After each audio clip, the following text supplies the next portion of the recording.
شيء كبير أخرج الرئيس السوري من قصره، وهو ما لم يفعله يوم تأبين صهره، كأنه البحث عن النصر، أي نصر، وأن في ظلال نصب لجندي مجهول.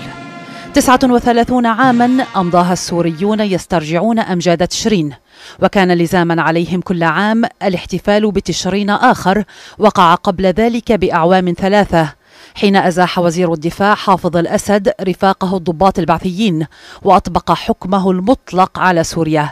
سماها الحركة التصحيحية، وأسس منطقا في التسميات سينسحب لاحقا على كل شيء، فتصبح حرب تشرين الحرب التحريرية.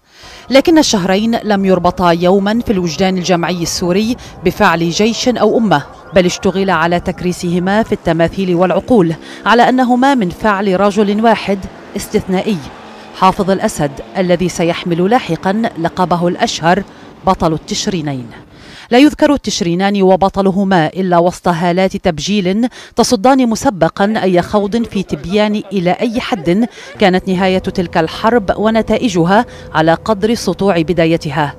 استمرت الحرب في الجولان أطول قليلا مما استمرت في مصر، وتقدم الجنود السوريون في الأيام الأولى حتى وصلوا إلى سفح جبل الشيخ ورفعوا علمهم هناك، لكن ذلك لم يدم أكثر من يومين، حين شن جيش الاحتلال الإسرائيلي الذي حصل على دعم أمريكي غير مسبوق هجوما مضادا، وكانت المحصلة خسائر سورية فاقت خسائر إسرائيل.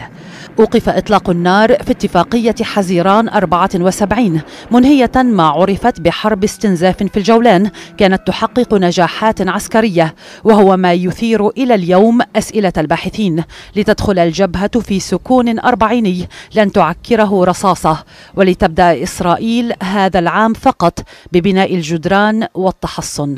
بين حزيران الهزيمة وتشرينين، واحد للنصر وآخر للسلطة، وآذرين، واحد للبعث وآخر للشعب، تتوالى الأيام على السوريين وقد ضم الجولان بعد احتلاله. الأسد ثابت عند خياراته الاستراتيجية وعلى رأسها السلام، بينما يبشر وزير دفاعه اليوم بنصر على المؤامرة الكونية يشبه نصر الأسد التشريني حين ذهب ليحرر الجولان فعاد بالقنيطرة.